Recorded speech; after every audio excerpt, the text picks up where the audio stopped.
Saudara-saudaraku yang terkasih, selamat berjumpa di Renungan Harian di channel Katolik kita.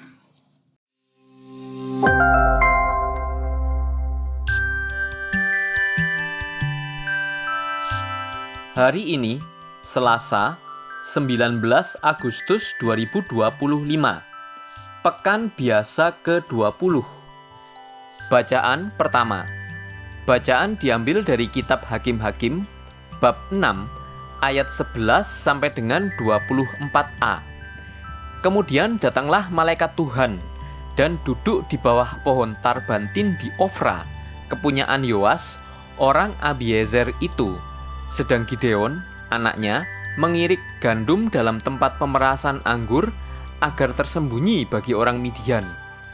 Malaikat Tuhan menampakkan diri kepadanya dan berfirman kepadanya demikian, "Tuhan menyertai engkau, ya pahlawan yang gagah berani."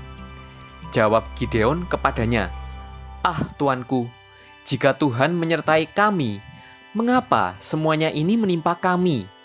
Di manakah segala perbuatan-perbuatan yang ajaib yang diceritakan oleh nenek moyang kami kepada kami ketika mereka berkata, 'Bukankah Tuhan telah menuntun kita keluar dari Mesir?' Tetapi sekarang Tuhan membuang kami dan menyerahkan kami ke dalam cengkraman orang Midian." Lalu berpalinglah Tuhan kepadanya dan berfirman, "Pergilah dengan kekuatanmu ini dan selamatkanlah orang Israel dari cengkraman orang Midian. Bukankah aku mengutus engkau?" Tetapi jawabnya kepadanya, "Ah Tuhanku, dengan apakah akan kuselamatkan orang Israel? Ketahuilah, kaumku adalah yang paling kecil di antara suku Manasye, dan aku pun seorang yang paling muda di antara kaum keluargaku." Berfirmanlah Tuhan kepadanya, "Tetapi akulah yang menyertai engkau.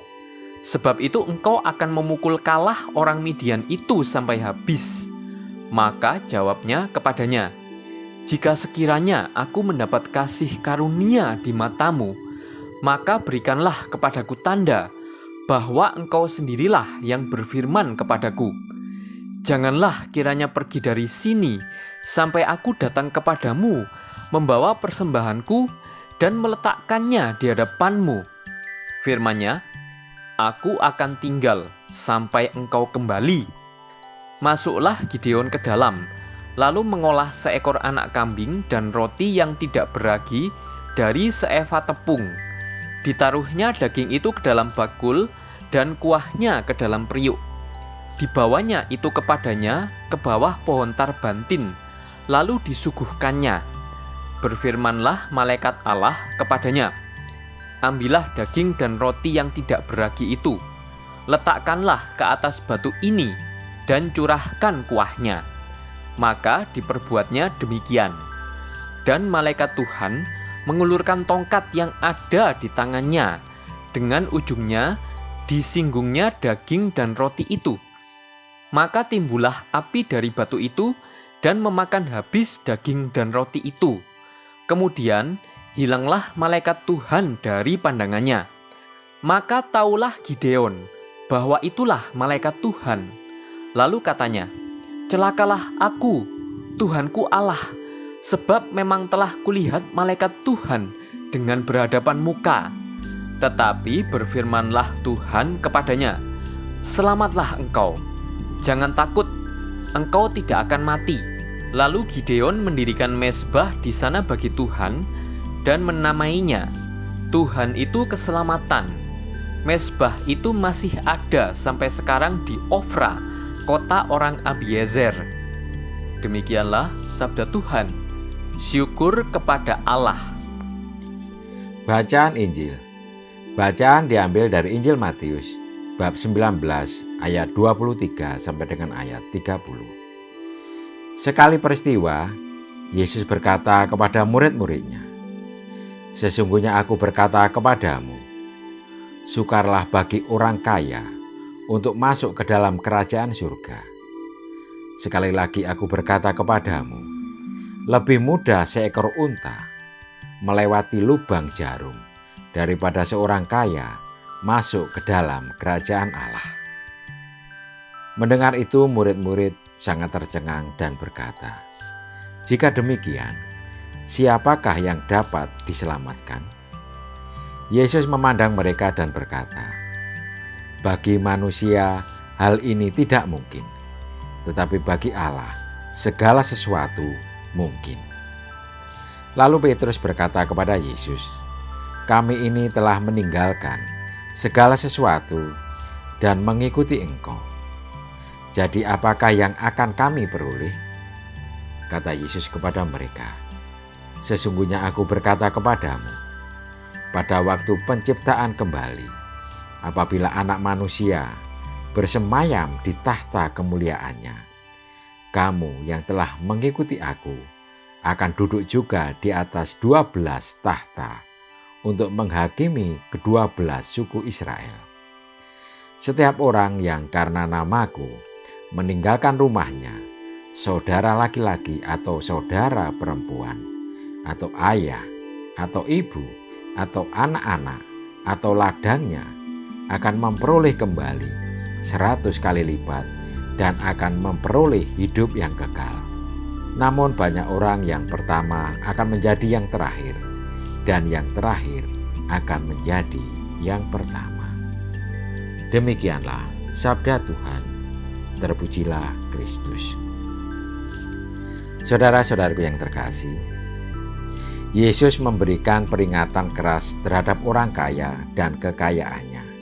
Apakah Yesus menentang kekayaan? Tidak. Yesus sama sekali tidak menentang kekayaan dan orang kaya. Faktanya, dia memiliki banyak teman yang kaya raya, termasuk beberapa pemungut cukai. Peringatan Yesus sebenarnya mengulangi kata-kata bijak dalam Perjanjian Lama. Lebih baik orang miskin yang bersih kelakuannya daripada orang yang berliku-liku jalannya, sekalipun ia kaya. Orang yang lekat pada kekayaan akan sulit terbuka dengan Allah dan sesama, sebab hidupnya berfokus pada kekayaan semata. Inilah penggalang orang untuk mengambil bagian dalam warga kerajaan Allah yang selalu ingin berbagi dalam sukacita. Mengapa Yesus memperingatkan agar berhati-hati dengan kekayaan? Kekayaan dapat membuat orang terlalu percaya diri dengan hidup dan merasa dapat mengontrol segalanya. Kekayaan juga dapat membawa orang untuk memuaskan segala macam nafsu, sekaligus membuat orang mementingkan dirinya sendiri. Kita bisa bandingkan dengan perumpamaan Yesus terhadap orang kaya yang tidak peduli dengan penderitaan Lazarus dalam Injil Lukas. Kitab suci mengajarkan sebuah paradok. Kita kehilangan apa yang kita simpan dan kita mendapatkan apa yang kita berikan. Kemurahan hati akan dibalas dengan berlipat ganda, baik di dunia ini maupun di dalam kekekalan. Yesus menawarkan kepada kita harta yang tertinggi, yang tidak dapat dibeli dengan uang dan tidak dapat dicuri oleh pencuri. Harta itu adalah Allah. Kekayaan materi akan membelenggu kita di dunia ini, kecuali kita menjaga hati kita dan menaruh harta kita di dalam Allah dan kerajaannya yang kekal. Di manakah harta kita sesungguhnya? Marilah kita berdoa.